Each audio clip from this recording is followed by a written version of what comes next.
that individuals need to verify whether they have them or not. And of course, if they have it, they have to solve the question and correct that problem that they have with themselves. Now, if we report about biosciences in terms that corroborate the expectations of individualized lives and privatized bodies, then our descriptions may promote a particular socioeconomic system, private appropriation, that reproduces certain cultural expectations, individualism, for example. If we report about nanotechnology as techno-scientific imaginaries, that is, as untested, tacit assumptions, they give shape to the development of the field. These imageries are not simply fictional, because they are imaginary, a feature of imagination, but rather they describe the discursive resources through which the field comes to be defined. So that about the future. Now about our region. In the world, before the region, I would like to make a brief comment on how science and technology are being done today. What we find is that currently science and innovation are at the same time more competitive and more cooperative. I think it's an interesting tension here. Because on the one hand, the internationalization or globalization, what have you, increases competition. But the increasing complexity of science and knowledge in general must be faced through teamwork. Yeah?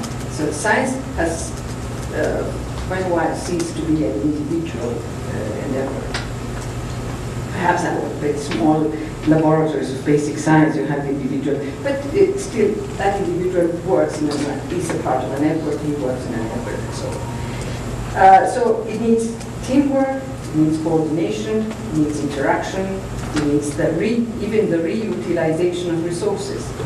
And this leads to the second point, that is the coverage and the scale are achieved less, or at least as important as, the scaling up of investment and more sharing data. And that all this, the revolution in information, communication, and so on, goes into that. All these great technologies and e-science and so on, new platforms go into that.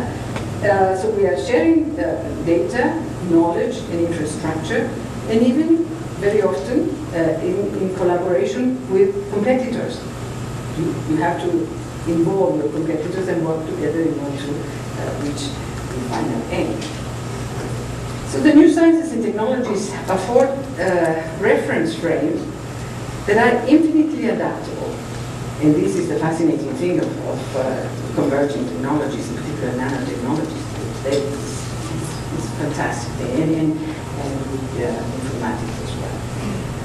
But this stimulates and allows the participants with different abilities, roles, and incentives work together towards the achievement of the common goal. Whether it is that they pursue an agenda of research, or facilitators of learning, or developing a new product, they work together. But what does all this mean? Why we think it is important, well, at least I consider it is important to deal with this issue. Well, I think that perhaps because we are subject to the double hermeneutics of which Giddens talks about. That is, we have, on the one hand, we have this mutual interpretive interaction between social theories and the reality they try to explain. That is, actors see the world through theories, through social theories. But social theories are built borrowing the categories of the actors and the social meanings that actors give their actions. So we are involved in that. And in societies, and this is where I come to Latin America, and I'm going to finish very soon.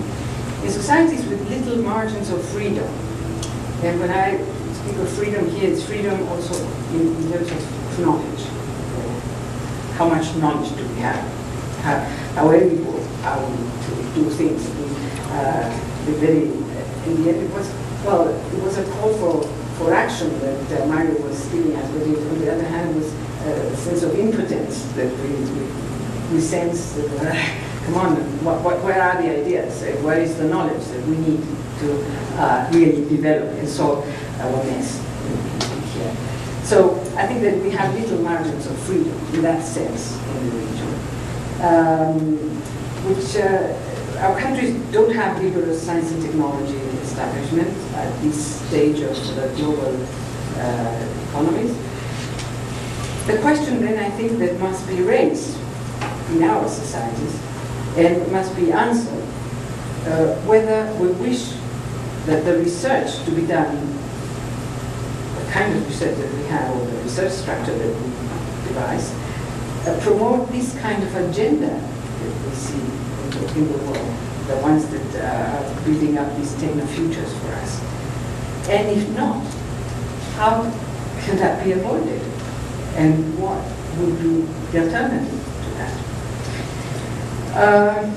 What will Latin America and the Caribbean do to manage the new scenarios and participate in the world that is being born as a consequence of all the developments that are now underway, and those that surely will take place in the coming years in the scientific and technological domain after the economic crisis is over, as Mario was referring, with its destructive creativity?